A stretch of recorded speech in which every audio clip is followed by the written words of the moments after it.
Tonight's show is brought to you by our supporters on Patreon, Vendetti Optics, and you, our listeners.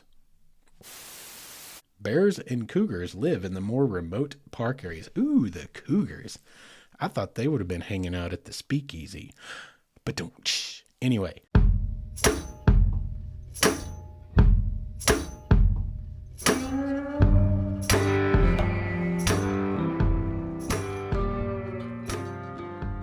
What is up, all of you wayward souls, and welcome back to the Wayward Stories podcast. Wayward Stories is the podcast where we tell the tales of our adventures and our wanderings and our wonderings. How is everyone doing tonight? I'm doing all right. I'm glad to be back here in the studio with you guys, getting out another episode. I didn't think that was going to happen this week. We have just kicked off a brand new class. This one is, what is it? Cultural Anthropology and the Modern World, I think. Something like that. Anyway, it looks like it's going to be a heavy one, and we're getting into the heavy stuff. I did ace my last class, though, still hanging on to that 4.0, so we're still hanging in there. But anyway, tonight was an unexpected turn of events, and I've got a night to record, so we're going to try to get something out. Before we get started, let's go through housekeeping in like 10 seconds.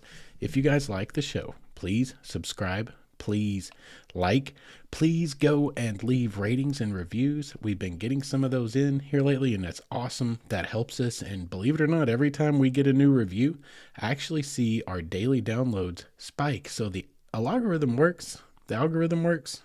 I don't know, algorithm. It's going to be that kind of night. So let's just keep moving forward. So please rate, review, and subscribe. And if you have any questions, you guys send me an email at mywaywardstory@gmail.com. I love being in touch with you guys. And for anything else, waywardstories.com. So with that out of the way, let's move on to tonight's show. Alrighty, well, tonight's show is going to be a little bit of, well, it's going to be an adventure in its own right. It's going to be a little bit of an experiment, something we've never done here before.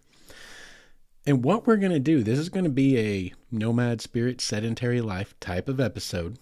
I am still daydreaming about days out there on the open road, and I'm still stuck here at home in a sedentary life. And I wasn't quite ready to record tonight because I did not think we were going to get to this week. But I've had an idea. I've been wanting to do a Nomad Spirit style episode, thinking about some bucket trip stuff down the road. And recently I saw an Instagram post for a place called Bend, Oregon. And I didn't know anything about Bend, to be honest. I know about the Pacific Northwest enough to know that it's definitely on my bucket list. I love the Pacific Northwest, and I cannot wait to go explore someday. But this picture I saw was absolutely gorgeous, and I was like, well, where the hell is Bend, Oregon? So I Googled it. And there's a whole heck of a lot of stuff going on in Bend, Oregon. So what we're going to do tonight that is unlike anything we've ever tried before is we're going to explore Bend, Oregon together. I did not have time to really research this, so this may be a train wreck. This may be a total train wreck. You guys might not ever hear it. We'll find out after we're done tonight. But what we're going to do is, essentially, we're going to explore the area via the interwebs the way I normally do when I am looking at a place to go explore. I did save us a little time by pulling up some major kind of things and some windows so we can jump from one to the other, but more or less, you guys are just going to come along with me as we try to figure out what the heck is going on in Bend, Oregon, and what it's all about, and what there is for the modern day adventurers such as ourselves to get into. So let's go to Oregon. First and foremost, I'm going to read a little overview of Bend, Oregon, because it is in an absolutely beautiful place. And that's what's going to be, I think, the biggest draw here for all of us that like to get out and hike, mountain bike, explore, is it's right up nestled against the Cascades in central Oregon. And there's a ton of state parks. There's at least one national park that looks incredible. So this looks like my kind of place to adventure. And of course, when you think of Oregon, you think of old, let's say, when we think of the Southwest, we think of old gold mining camps, right? I love to go find those old gold mines. When we just went to New Mexico, you guys saw some of that mine we found. What was the name of that mine?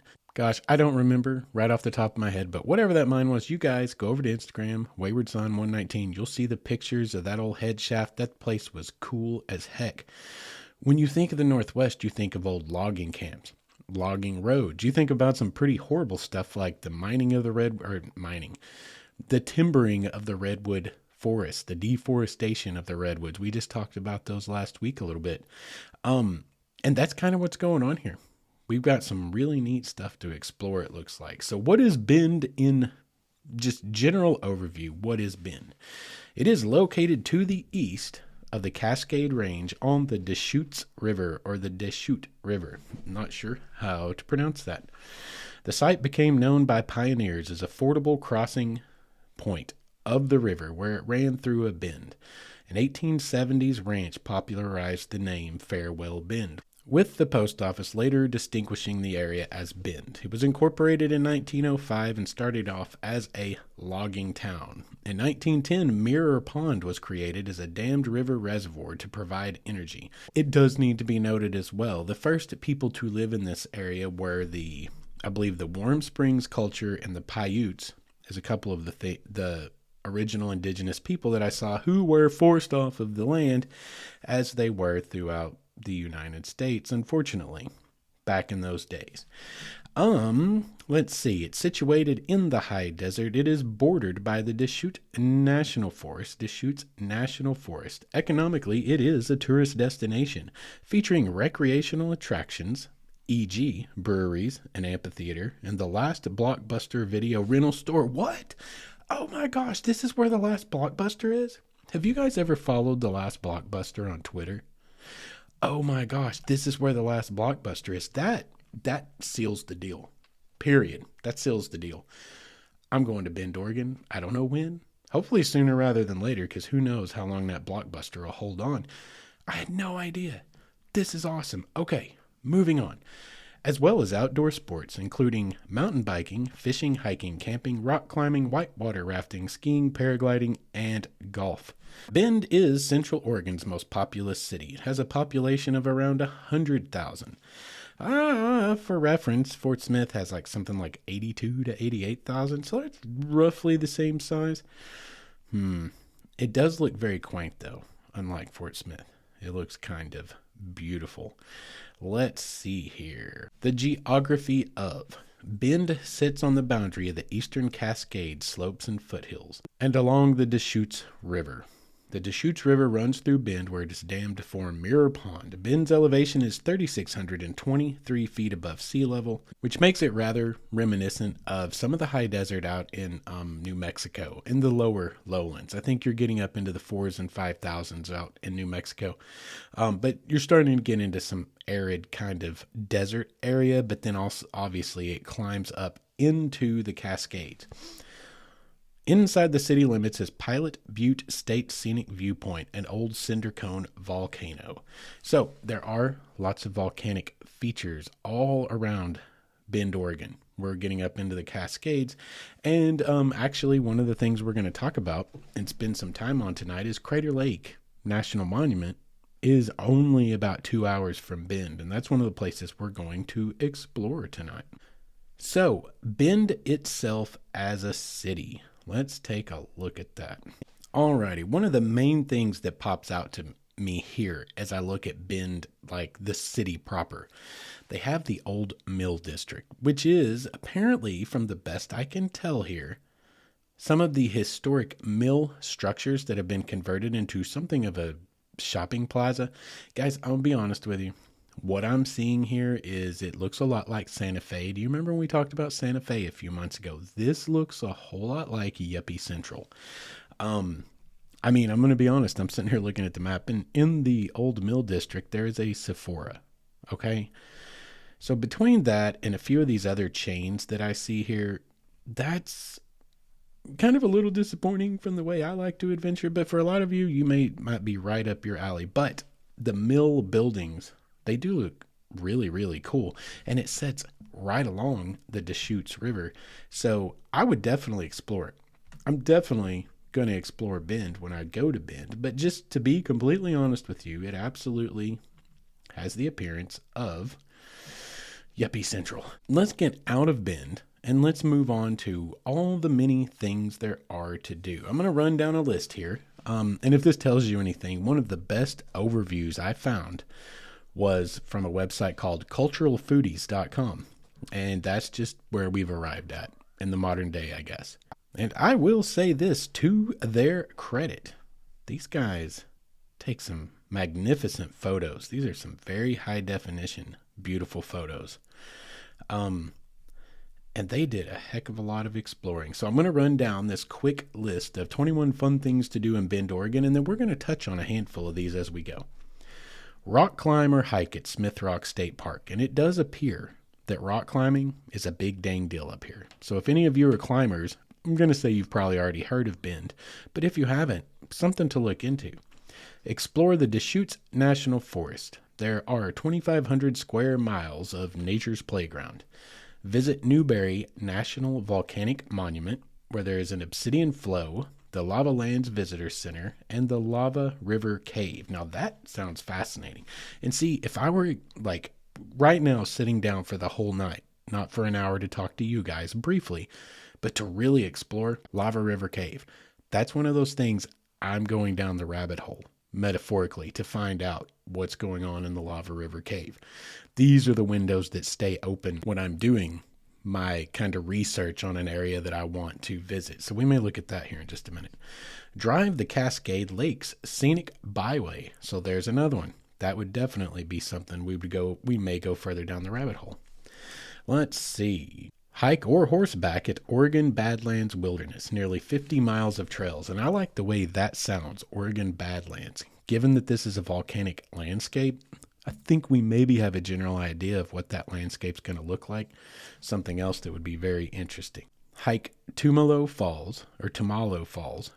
Not sure how to pronounce that, but I am looking at a photo here of Tumalo Falls. And guys, this is, kind of truly breathtaking. This is reminiscent. Actually, for any of you that live in Arkansas, the actual kind of appearance, the structuring of the falls is very reminiscent of Petit Jean, of Cedar Falls at Petit Jean State Park. Let me see. Does this say how high it is? It may be higher than Cedar Falls. I'm not sure, but it looks a lot like it. But the scenery is a bit more dramatic because we're talking about junipers here and pinyon pines. It's kind of a different vibe. It's the Pacific Northwest. Drive to Pilot Butte State Scenic Viewpoint. Take a day trip to Crater Lake National Park, and we're going to take a look at that in just a minute. Hike Silver Falls State Park, Trail of 10 Falls. We're going to look at that as well. I've already pulled up that window. And visit a secret speakeasy. A secret speakeasy. Well, let's look at that real quick. That's going to be in Bend, and it says more info below in the food section. So let's go down to the food section. And it says here, McMiniman's Old St. Francis School Broom Closet, a hidden speakeasy on the 3rd floor of the art house. Okay. Well, let's check on that. See what they have to say. Oh, this is a neat looking place. The Broom Closet Bar is a hidden bar on the 3rd floor of the art house. So it's a bit hard to find, kind of speakeasy-like. Got to ask a local at O'Kane's how to find it. I like this. The quest to find the broom closet and the other secret rooms at McMiniman's was a family affair. Okay, so that sounds pretty awesome.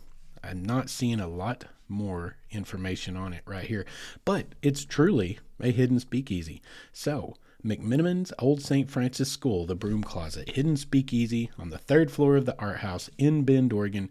Something to consider looking into. That actually sounds really cool. That's the kind of thing, I love things like that. When you get into the local areas, these are the kinds of things that make an area kind of special. These are the things that are really a part of the local culture that kind of make a place what it is. And yeah, that sounds really cool. I want to look into that. Okay. So, Smith Rock State Park. The folks here at Cultural Foodie say this was the highlight of our trip to Bend. It reminded me of a smaller Zion National Park. If you're a climber, this will be your paradise dream come true. We visited during falcon nesting season, so giant falcons were circling around us the entire hike. That sounds dangerous. I love it. Wow. Falcon nesting season. I wouldn't want to be there during falcon mating season. That might be even more terrifying. The photos here, guys, Google it. If you were sitting at home listening along tonight, Google along with me. Go to Smith Rock State Park and just check out the photos. This does remind me of Zion. Now, I've not been to Zion yet, but I've seen plenty of photos, and this has got a very Zion feel. The river is absolutely gorgeous, passing beneath these giant crags, these giant peaks that are just almost sheer-faced. Some of them are sheer-faced crags, and it's gorgeous. It looks like there is a ton of hiking.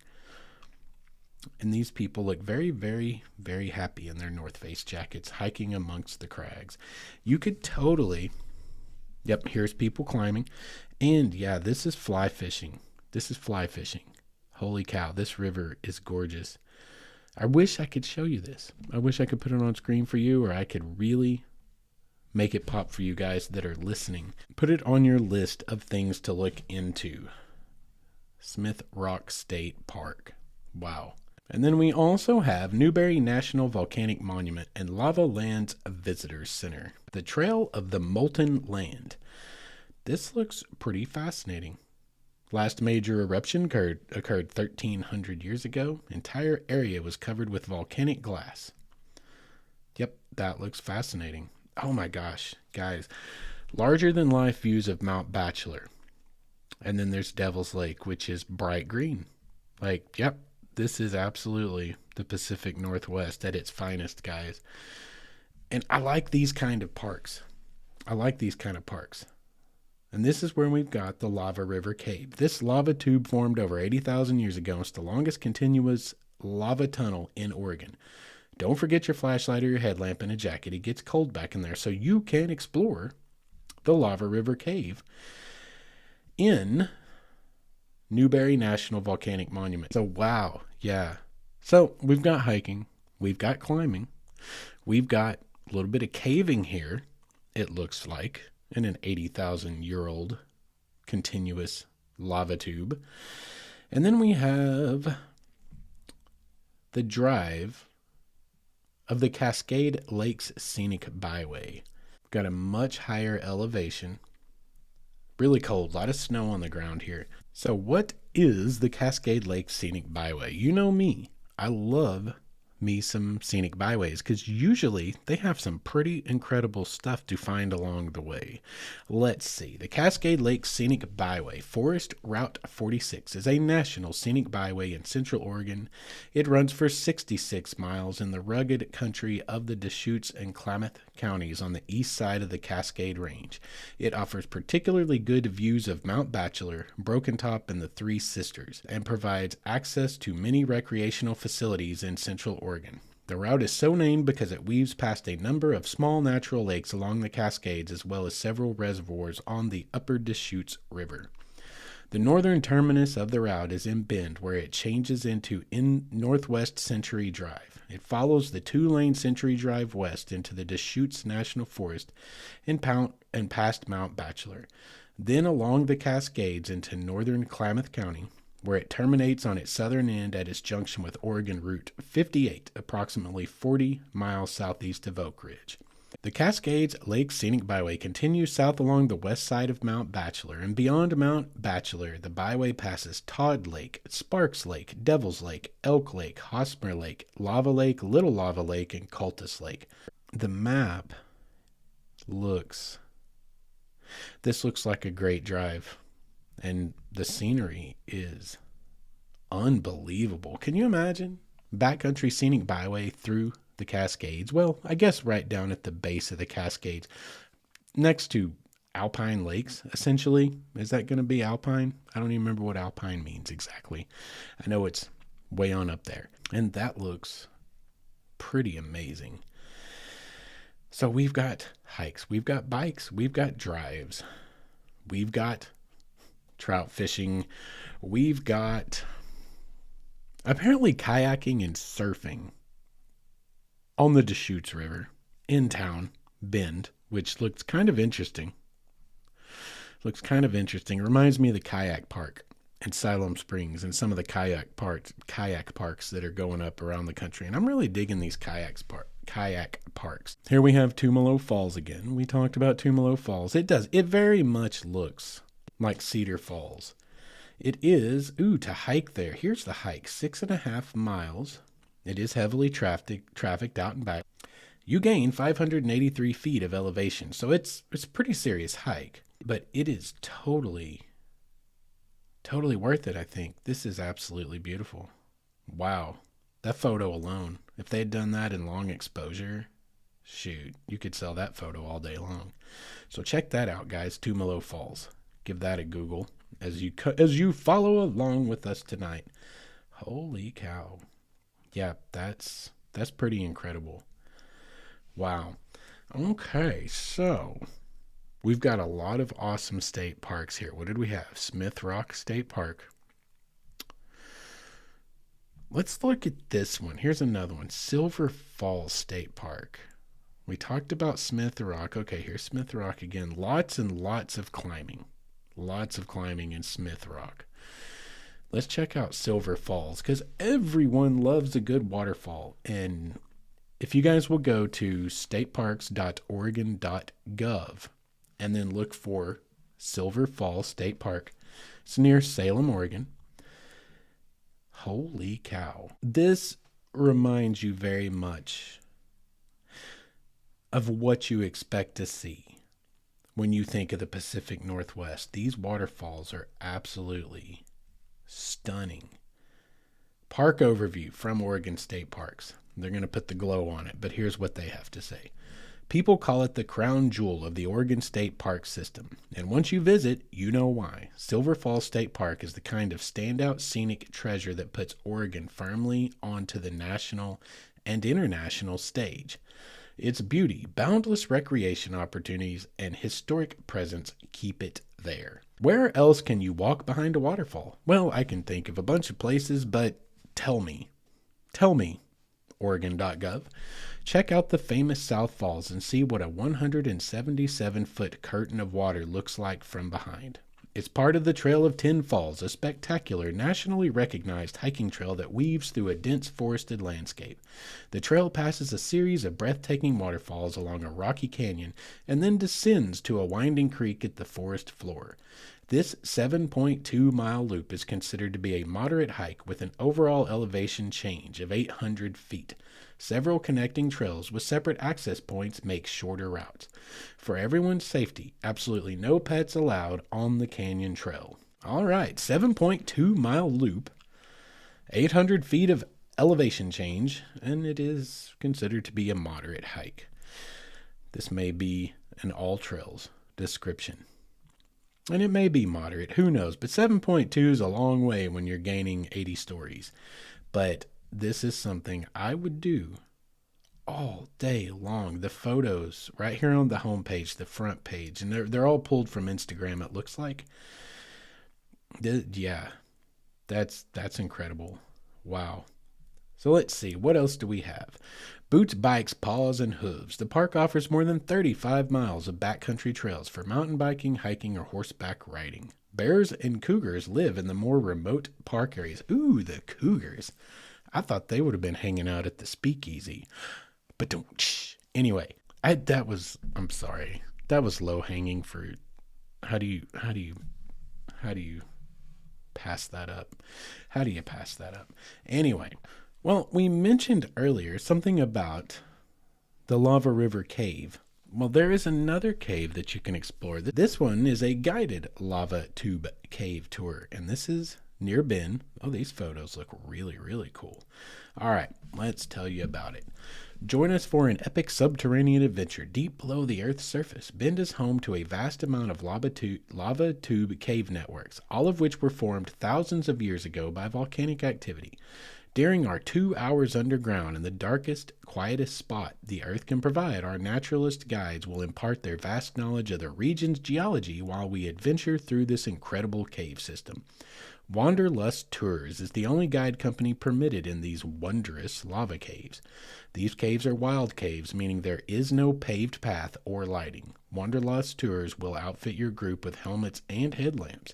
We also recommend wearing hiking boots or sturdy shoes to help navigate the uneven trails, and a fleece jacket as the caves stay at 45 degrees Fahrenheit year-round. I would also suggest long pants and possibly some knee pads based on some of the pictures I'm seeing here. This is cool though. I love this. No lighting. Most of the caves we have here in Arkansas are commercial caves. And I've thought about maybe doing an episode on our commercial caves because we've got some really neat caves in the Ozarks.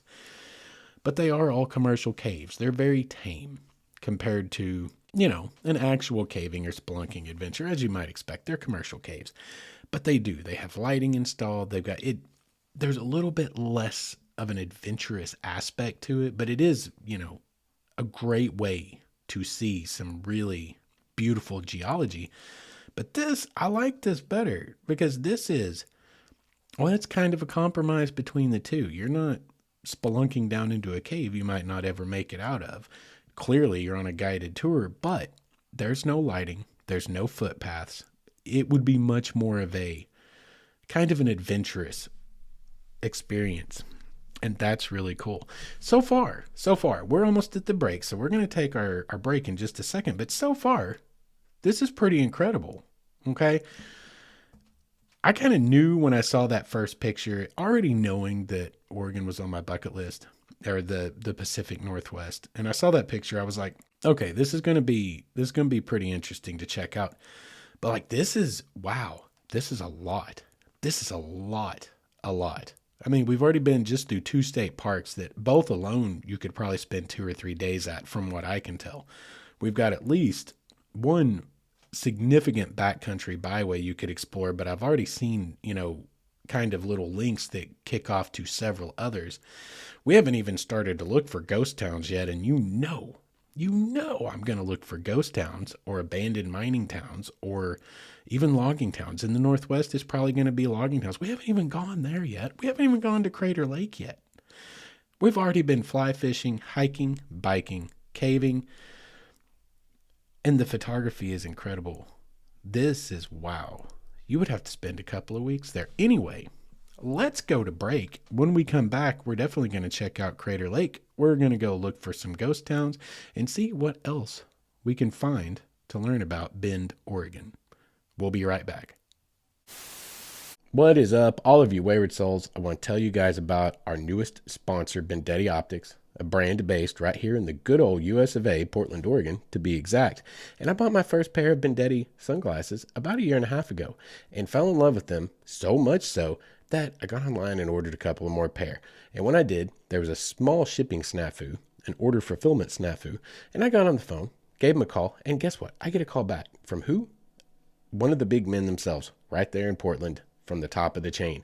Have a great conversation, and we end up starting this great relationship we have. They more than made right the little snafu that occurred, and I am now a huge proponent of them because I can tell you from personal experience they are good people, and they're trying to compete with the big boys out there, coming in at a price point of about $40, but using the exact same frame material, TR90, and the same polarization process as the big guys. As it turns out, something I think we are already probably knew in our hearts, when you buy big name sunglasses, you're buying a big name, not necessarily any more quality than you can get somewhere else, like at Bendetti Optics. They have 29 different styles. They have multiple polarization options for whatever climate you happen to live in. And they back it up with like this lifetime guarantee that if your dog eats your sunglasses, it doesn't matter how you break them, send it back in with a check to cover shipping and handling, and you're golden. You got a new pair on the way. These guys are truly trying to do it right. And they have this philosophy that a really good pair of sunglasses should not cost you so much that you are afraid to wear them. And I think all of us outdoorsmen can relate to that. So if you guys, like me, are very practical and like to get more bang for your buck and wear some great looking sunglasses, check out BendettiOptics.com. That's Bendetti optics.com, or you can go over to Instagram /Bendetti Optics. And that I highly suggest, whether you buy a pair or not, just to check out the cutest pupper you will ever see modeling sunglasses. Once again, that's BendettiOptics.com. And make sure and let them know Wayward Stories sent you. And welcome back. Thank you guys for sticking around through our sponsor break and hanging on while we go together on this little adventure, this little experiment in Wayward Stories history. As we continue on, let's check out the Oregon Badlands Wilderness Area, because anytime you put the term Badlands in front of me, you're immediately going to pique my attention, because Badlands are always cool. Like we think of the Badlands in South Dakota, right? Well, let's find out what's going on with Oregon's Badlands. Oregon Badlands Wilderness Area. The United States Congress designated the Oregon Badlands Wilderness in 2009, and it now has 29,180 acres. All of this wilderness is located in Oregon and is managed by the Bureau of Land Management. For those of you that reside here in the South with me, just remember that's basically code for National Forest. Means go have fun. You know, don't be a jerk. Don't leave your trash. Pack it in, pack it out. But this is like free space. It's a lot more free. There's usually backcountry dispersed camping. There's usually, like here in our national forest, unless this changed in the last 10 years, you could just ride four-wheelers wherever you wanted to. They didn't even have to be on designated trails back in the day. Not that long ago. There's a lot more freedom in the national forest. But that does not mean be jackasses like so many of you are. Even in our national and state parks, like clean your crap up, quit being trash humans, take your trash out with you. Anyway, Bureau of Land Management. The photo right here at the top, clearly this is a dark sky kind of region. I don't know if it's designated as a dark sky park, but it is a gorgeous photo of the Milky Way warping across the sky above a little tent camper. And that's a pretty magnificent picture. I wonder if I can steal that and make it the Wayward Stories logo. Probably not get away with it. All right, the Oregon Badlands Wilderness. The Oregon Badlands Wilderness holds a number of remarkable and exciting landforms and geologic features. Most of the area includes the rugged Badlands volcano, which has features of inflated lava. Wind-blown volcanic ash and eroded lava make up the sandy, light-colored soil that covers the low and flat places in these fields of lava. Dry River, active during each of several ice ages, marks the southeast boundary between two volcanic areas, Badland Volcano and the Horse Ridge volcanoes. Earth movements along the Brothers Fault Zone have faulted and sliced up the old Horse Ridge volcanoes, but not the Badlands volcano. The Badlands formed in an unusual way. The flow that supplied lava to the Badlands apparently developed a hole in the roof of its main lava tube. This hole became the source of lava that built a shield volcano that we call the Badlands. Technically, it's a rootless shield volcano. Yeah, because we all know what a rootless shield volcano is like. An irregularly shaped pit crater at the top of the shield marks the site where lava flowed in all directions to create the Badlands. A variety of wildlife species inhabit the area, including the yellow-bellied marmots. Okay, let's stop there. The yellow-bellied marmots. I love that. The next time somebody insults me, like these dudes that I work with, they're always toss it. We're always bandying about our insults. The next time, tomorrow, I'll check back in with you next episode and let you guys know how it goes. I highly suspect my coworker Ryan will say something disparaging to me tomorrow, and I'm going to say, yeah, well, your mother is a yellow-bellied marmot. And we'll see how that goes. I will let you guys know. Yellow-bellied marmots, bobcats, mule deer, elk, and antelope, or antelopes, as we have previously established many episodes ago. The southern portion of the Badlands Wilderness includes a crucial winter range for mule deer. Avian species include prairie falcons and golden eagles. I would love to see a golden eagle. I don't think I've seen bald eagles. They seem to be doing really well here in Arkansas, by the way. I saw at least a half dozen bald eagles just down on the Arkansas River, right here on the edge of Fort Smith, just 2 weeks ago. And I did a double take. I had to double check and make sure I wasn't seeing it wrong. There were 6 white-headed, white-tailed bald eagles lined up on a stump down in the Arkansas River. Not a stump, but a log jam. And that's absolutely what it was. It was pretty fascinating. It looks like bald eagles are doing pretty well here in Arkansas, which makes me very happy as someone who is becoming more and more concerned with everything that we are losing in the world. But I would love to see a golden eagle. So this is something you can do in Oregon, is check out a golden eagle as well. You can also explore cracked volcanic pressure ridges called tumuli, or walk narrow moat-like cracks in the ground. Traces of human history are visible to the careful observer. At 29,000 acres, the Oregon Badlands Wilderness represents an outstanding example of ancient western juniper woodlands atop Columbia River basalt. Almost 50 miles of trails offer the visitor many opportunities for hiking or horseback riding loops of various lengths. I'm about that life. 50 miles of trails and yellow-bellied marmot. You yellow-bellied marmot. Yes, I love it. Okay, well, let's take a quick look before we move on at the trails, the wilderness trails that we have here in the Oregon Badlands Wilderness. It is topographically a gentle, sloping dome with mature juniper trees, modest rock outcrops, providing vegetative. That's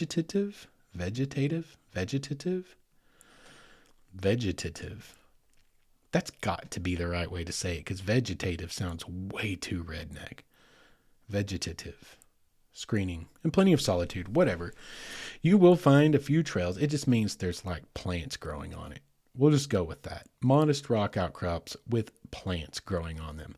You will find a few trail signs or markers, but may see a number of user-created trails which do not appear on the map. Getting around can be challenging, and visitors should be competent in land navigation skills. Well, we've got that covered, don't we?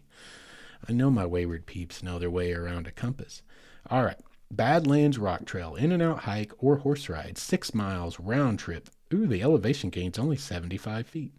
The Badlands Rock Trail is a wide trail that traverses the Oregon Badlands Wilderness to a large rock outcrop with 360-degree views of Central Oregon. That sounds awesome. 2 longer looping options via either the Castle Trail, 7.7 miles, or the Tumulus Trail at 12.3 miles can be used to return to the trailhead. So that sounds pretty great.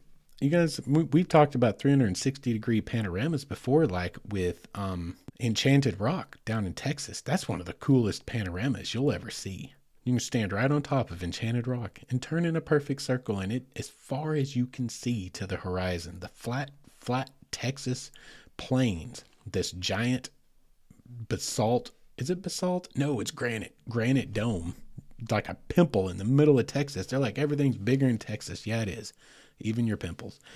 Okay. Flat Iron Rock Trail, in and out hike or horse ride with shorter looping options, 5 to 6 miles, elevation gain or loss less than 60 feet. Flatiron Trail is a 2-track trail that skirts the flank of the relatively nondescript Badlands Shield volcano and gently descends to an unusual rock outcrop known as the Flatiron. Here one can walk in an oblong-shaped moat or crack for a lunar-like hiking experience. I've always wanted to hike on the moon. That sounds great. The trail continues to the north boundary of Oregon Badlands Wilderness. So that one sounds good. But let's see what they have saved for last. The Oregon Badlands Wilderness Tumulus Trail.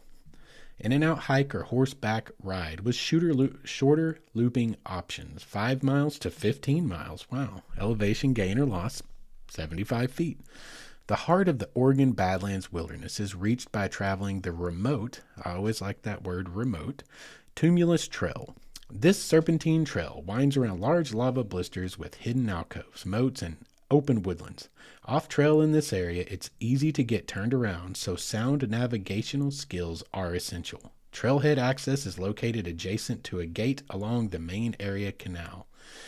So that sounds pretty great. Remote, 5 to 15 miles, land navigation skills. I love me some National Forest / Bureau of Land Management lands, and I'm digging the Oregon Badlands Wilderness area. This looks pretty awesome, guys. This looks pretty awesome. Just one more thing. There's so much in Central Oregon, which I probably thought to expect. I mean, it's the Pacific Northwest, but holy cow. Well, let's move on and let's see what else we can find. Let's go check out... You know what? Let's see if there's any ghost towns. We'll probably end up kind of wrapping out with Crater Lake because I bet that takes a while. Speaking of, though, before we go to ghost towns, just real quick, there is a crap ton of hiking and biking trails all around Bend, Oregon. I'm talking like hundreds of miles when you combine them all. From paved surfaces for road biking to much more remote and rugged hiking of all kinds.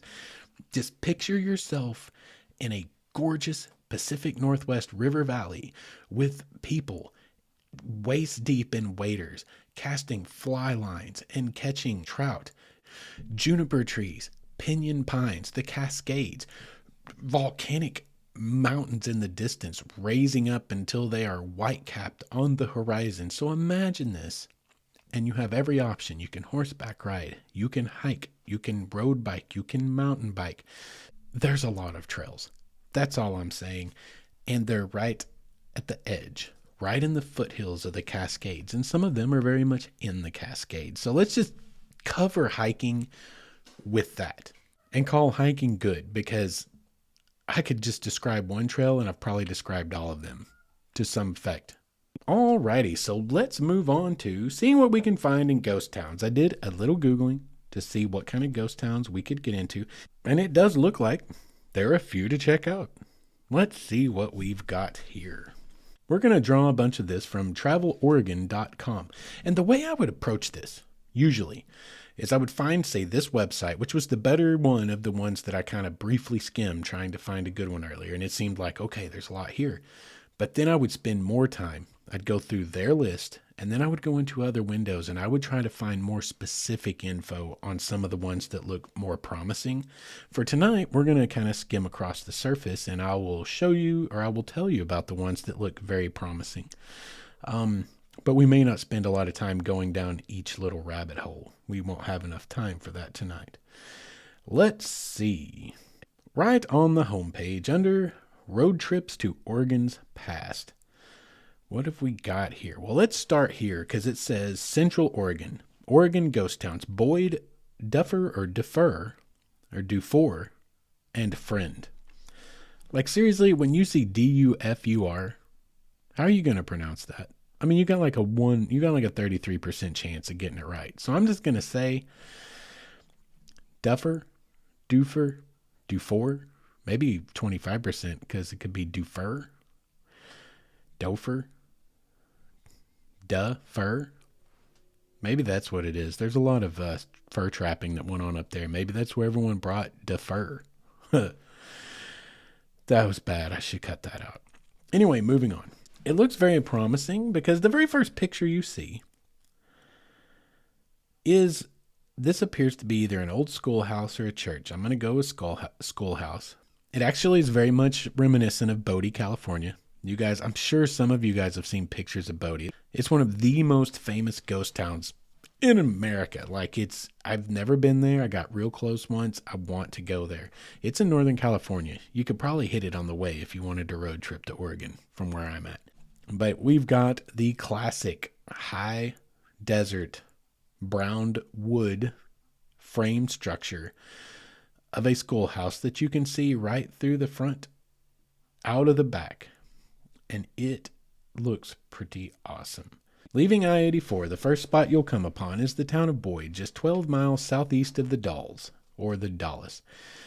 Boyd was founded in 1870 on the banks of 15 Mile Creek and named for a local miller called T.P. Boyd. The remnants of his 1883 wooden granary still tower above the creek. Okay, that sounds incredible.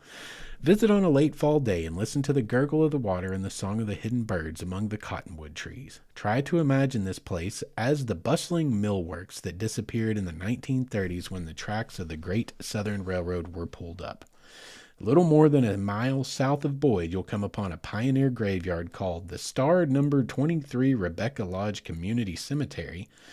That's a mouthful. A modest sign marks the 4-acre cemetery, ringed by black locust trees casting shade amongst the gravestones. To walk amid the stones is to read the postmarks of the former residents, including, there's no way I can pronounce that, presumably an Italian immigrant who passed away in 1864 at the age of 45. John Wesley, son of A.W. and Z.E. Quinn, who died in 1900 at the age of 1, and one stone that simply is marked Papa. Yeah, I love ghost towns and I love cemeteries from the period, which sounds a little bit kind of dark, but there's so much history in just a cemetery. When you walk amongst the headstones, the things that you can see written about different peoples, you can see names and go, this was clearly a prominent family in the community. They've got their own like inner cemetery that's iron gated off, and all of their headstones are dated, 30 years, 40 years older than anything else there. You can see where founding members were buried. There's a lot of history, and some of those old headstones, man, they're very macabre, but they're beautiful. Some of them are absolutely beautiful in a very macabre, very gothic kind of way. So this sounds really, really cool, the town of Boyd. Another 1.5 miles down the road brings you to the still living community of Dufour. I bet it's Dufour. Once the location of the largest dry land apple orchard in the U.S., Dufour was established in the 1870s and named for a local land owner, Andrew J. Dufour. The town's most notable building is the grand 1907 historic Balk Hotel, a 9-room, 3-story beauty that's been completely renovated and makes a great location for weddings, reunions, retreats, or quiet getaways. So that looks pretty cool. And it looks like, I'm guessing, retreats. You could possibly stay at the historic Balk Hotel. A tour of Dufour also yields the Schreiber House, a 2-story hand-hewn log cabin located at the Dufour Historical Society Living History Museum. This cabin was built in 1900 and housed 4 generations of the Schreiber family. Also on site, you'll find the Endersby School, a charming and simple schoolhouse dating back to 1882 and originally located in a nearby town by the same name. I bet that's the picture of this schoolhouse. That's very, very cool. And about 12 miles further southwest of Dufour, you'll find the remains of the town of Friend, named for homesteader George J. Friend. The town once served local farmers, sheep herders, and loggers as the end of the line for the Great Southern Railroad that ran north through Dufour to the Dalles. You'll find the old general store still standing, its empty windows looking out on what was once a bustling street. The town's 1909 one-room schoolhouse remains in use as a community center, and in recent years it housed the Schoolhouse Rock Festival. About 1/2 mile from there, the Friend Cemetery lies partially concealed in a grove of trees. Among the headstones is the grave of the town founder as well as many other homesteaders. On your way home out of Central Oregon ghost town country, stop in at Dufour's Pastime Saloon to toast the spirits and the living who lived out their dreams in Central Oregon. So that all sounds really awesome. And guys, yeah, for sure, the Boyd and the Dalles, this mill, this 2-3-story mill over the creek, that's a classic picture. That is an incredible picture. So that looks really awesome. And let's see if we can find at least one more before we head over to Crater Lake and work on wrapping up this episode at Crater Lake. We're going to be pushing into our hour. This one looks cool. Sheniko, a ghost town, Sheniko, in Central Oregon. An early 1900s wool shipping center on US 97 in north central Oregon's high grasslands, 36 miles north of Madras and 58 miles south of Biggs. It incorporated in 1901, at which time it had a bank, a couple of blacksmith shops, 2-story wooden city hall, fire station, jail, several hotels, 2 newspapers, a post office, a saloon, a school, and a yellow-bellied marmot in a pear tree. Church services were held in the school building. Today, a handful of people still watch over the old 2-story hotel, town hall, livery stables, and strip of wooden buildings. This looks really cool. This looks very, very cool. The Sheniko School, District 67. Google that. If you're following along via Google tonight, check out Sheniko. This looks pretty cool. National Geographic Geotourist Recognition. What does this mean? Well, I guess it means geotourism is tourism that sustains or enhances the geographical character of a place, its environment, heritage, and the well-being of its residents. This logo indicates a National Geographic geotourism place or experience. So, apparently, that just kind of means National Geographic said, yep, this place is pretty cool, and it does cool things for its citizens, so there you go. All right, guys. Well, we've got about 8-10 minutes left, which we could talk all night, but we really can't. I don't have that much time. So let's go to Crater Lake. Crater Lake is only a 2-hour drive from Bend. Keeping in mind we're in Central Oregon, we're in Bend. We're exploring what the heck there is to do around Bend. other than Yuppie Fest in Bend, which looks cool too. It looks beautiful. Bend looks like it would be a fun place to hang out a little bit. But for those of us with the adventurous spirit, holy crap, there's so much stuff to do around Bend. This is a little bit mind-boggling. There's a ton of caves. There's so much hiking and biking. There's waterfalls coming out your nose, and there are yellow-bellied marmots. That alone justifies a road trip to me. I want to go meet a yellow-bellied marmot, and I would love to see a golden eagle. All right, so let's go on to Crater Lake. Everyone's heard of it, I am certain. But what is Crater Lake? Just 2 hours from Bend. First, there was a mountain. This is from mps.gov. This is from the website for Crater Lake National Parks. A massive eruption occurred about 7,700 years ago. It was followed by ejections of volcanic matter through fractures in an oval shape around the mountain. These events weakened the mountain structure and caused the central portion of Mount Mazama to collapse inward. The result was a 5 to 6 mile diameter and 0.7 of a mile deep caldera. Before the collapse, Mount Mazama loomed at approximately 12,000 feet tall. Today, the highest point along the rim is Hillman Peak at 8,151 feet, and the highest point in the park is Mount Scott at 8,929 feet. 0.7 of a mile deep lake. Wizard Island is one of the most notable features of Crater Lake, and it began developing before rain and snow started to fill the caldera. Soon after the caldera formed, eruptions from new vents built the base of Wizard Island, and over several hundred years, rain and snow partially filled the caldera. Meanwhile, Wizard Island continued to grow, and 3 other volcanoes formed underwater. The final eruption was on the east flank of Wizard Island about 4,800 years ago. Evaporation and seepage are equal forces which keep Crater Lake from filling beyond an average depth of 1,943 feet, or 4.9 trillion gallons of water. About 34 billion gallons are gained and lost each year. The yearly average snowfall on Crater Lake as of 2020 was 42 feet. Wow, can you imagine 42 feet of snow? Wow. Average snowfall has been decreasing since the 1930s when it was recorded at 51 feet. Widely known for its rich blue color and extreme clarity, which averages 102 feet deep, Crater Lake is the deepest lake in the United States. It is one of the top 10 deepest lakes in the world. Unlike other Cascade mountain lakes, Crater Lake rarely freezes over in the winter due to the heat content of the enormous water volume.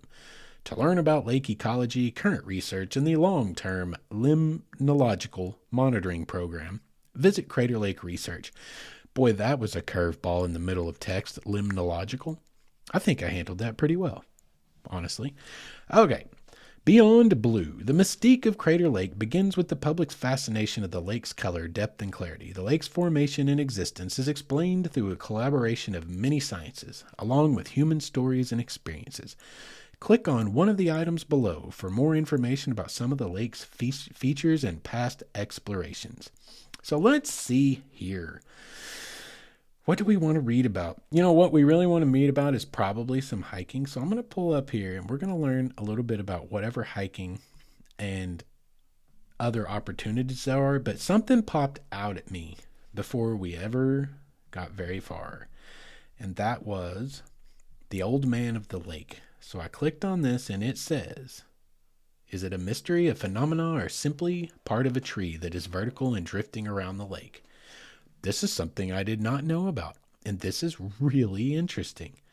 Perhaps the old man of the lake is all three, as its character simultaneously delights and eludes visitors hoping to see him from the rim. The old man is a 30-foot mountain hemlock log with 3 feet standing above the water. It was first sighted and tracked in 1896 by lake geologist Joseph Diller. He described it as a spectacle curious enough to ignite the imagination. The old man's age is carbon dated beyond 450 years old. Although the old man has been dated and observed and photographed for decades, it is unknown when it entered the lake, becoming a part of the lake's lore. Another click will take us to a photo. This is really crazy. This is just a log, a big ace log that's floating around vertically, like standing up. So just the top of it standing out of the water. And it just floats around the lake. for like over 100 years at the minimum, because it was tracked by this guy in 1896. It's dated at 450 years old. And even for you science deniers, you're going to have to get over it, because radiocarbon dating at this point is proven beyond a shadow of a doubt. Anyway, the curiosity surrounding the old man continued to grow, and in 1938, Washington, D.C. commissioned a study of its travels. Between July and October, the old man traveled 62.1 miles, an average of 0.67 miles a day, with his maximum daily distance of 3.8 miles achieved on August 6th of 1938. Ooh, you guys know I love some lore. We're going to do a little lore here. The lore. Some believe that the old man controls the weather at Crater Lake. In 1988, when the park brought in a submersible to explore the lake bottom, researchers were concerned about running into the old man, so they tied him up on the eastern shore of Wizard Island. Shortly thereafter, storms blew in, making it impossible to launch the submersible at all. When this was quickly followed by snow in August, which would be considered, it is implied, abnormal, the scientists very quietly and under the cover of night released the old man back into the lake, thus restoring the weather and the old man's freedom. Theories abound about its uprightness in its travels. Though not proven, one belief is that because the lower part of the tree stump has been in cold water for over 100 years at least, its density has increased, making the old man buoyant and balanced. Others think it once held large rocks at its base, which kept it from sinking. The old man of the lake is not only surrounded by water, but also mystery, which keeps visitors in search of his whereabouts. That's very cool. That's very cool. That's a link to the past right there. And it's not something you can really put a lot of words on, but it's just the fact that people have been tracking this for 120 or 30 years now. It's a log that's that old, that's just floating around in the lake, and anyone can go and look for it. And if you lay your eyes on it, you lay eyes on the very same thing the geologist Joseph Diller did in 1896, and that's connective tissue. That is that connective tissue I talk about when it comes to history. That somehow does, I saw the term in here, excite the imagination. It excites the imagination. What does it excite it to? I don't know. Like, what does it even amount to? I don't know. But it does something. It does something. It's that connective tissue. This world's just so much bigger than our insular little worlds that we live in. That gets more insular every day as I look around me. Anyway, let's see. We're past our hour, so let's wrap up for tonight. Let's see about hiking at Crater Lake and see what we can find before we close it out. Visitors arrive at the park with the anticipation of seeing Crater Lake, one of the world's deepest, clearest, and bluest lakes. Whether day tripping or spending a week, there are many ways to explore the park and enjoy the lake. 90 miles of trails meander through diverse forests. 90 miles of trails, there you go, and rise to peaks with views of the lake. The historic 33-mile Rim Drive circles Crater Lake with views from over 30 overlooks. Opportunities for landscape photography, the lake, and wildflowers are countless. Stargazing, camping, and with some advanced planning, fishing are also options for things to do. So you can fish. You've got 90 miles of hiking trails. Here's hiking trails. Let's see what we've got. A printable version of the hiking trails. But let's see. Forest and meadow hiking trails all begin above 4,000 feet in elevation. Boundary Springs, moderate hike to a large spring, which is the headwaters of the Rogue River. A wildfire in 2015 burned an area which attracts woodpeckers. In season, wildflowers are abundant. 5 miles, 400 feet of elevation gain. Plaqueney Falls, an easy stroll through a forest to a waterfall fed by snowmelt. Enjoy a plethora of wildflowers. When the trail bends to the right, listen for picas, marmots, perhaps the yellow-bellied kind, and songbirds, accessible to all-terrain wheelchairs except for the last quarter mile. 2 miles in length, 100 feet in elevation gain. The Pinnacles, easy forest walk above a canyon filled with volcanic spires. Hot ash filled the valley and gases escaped, causing surrounding material to harden and resist erosion. 0.8 miles, 10 feet of elevation gain. I like the way this one looks. God, there's a bunch of them, guys. I'm not going to read all these. I can't do this. I can't read all these. We'll be here all night. Let me see. Okay, I like the look of this one. Crater Peak, Moderate to strenuous hike through forest and waving grasslands to the wildflower summit of a volcano. Surround views of the Klamath Basin, Union Peak, and other vistas. Is often snow-covered into the summer. 6.5 miles, 765 feet of elevation gain. And that sounds pretty intense. And I like this one. We're going to hit this one real quick. Pacific Crest Trail, approximately 33 miles between the north and south access points in the park. Expect patchy snow through June and extreme changes in elevation. Entire trail stretches 2,650 miles. The PCT, the Pacific Crest Trail. Entire trail stretches 2,650 miles from Mexico to Canada. This is a 33-mile section of the Pacific Crest. I told you guys back 2 years ago when I went to New Mexico that I ran into that guy in southern New Mexico. We were down Las Cruces, not far from actual Mexico. And he had been hiking the Pacific Crest Trail that whole summer for like 3 months. I don't remember his Instagram now, though I still follow him. But guys, people do that. That guy wasn't doing it in sections through hike. He was doing the whole damn through hike. I wish I had that kind of time and someone to back me financially. I don't know how people do that.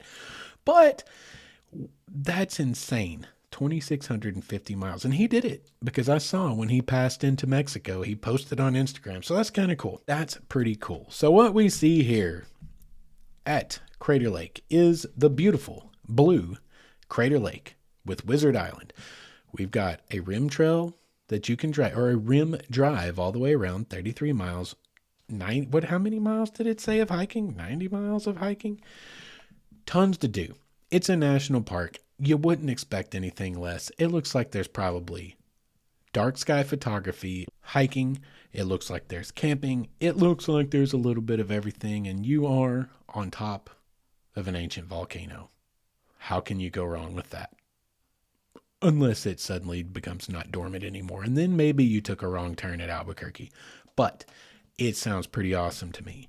So that's going to wrap us up for tonight. Hopefully this little experiment worked. I got to go edit it. There's going to be a lot of me typing and stuff I've got to edit out. So this could take a while to edit. God forbid. But we'll see if it turns out okay. We'll see how it goes. You guys let me know. mywaywardstory@gmail.com. If I do indeed post this and it wasn't the train wreck I think it may be, and you liked it, let me know. Get in touch. mywaywardstory@gmail.com. But yeah, guys, Bend, Oregon sounds pretty awesome. Like, good grief. This is kind of like everything rolled into one. You've got Cascade Mountains.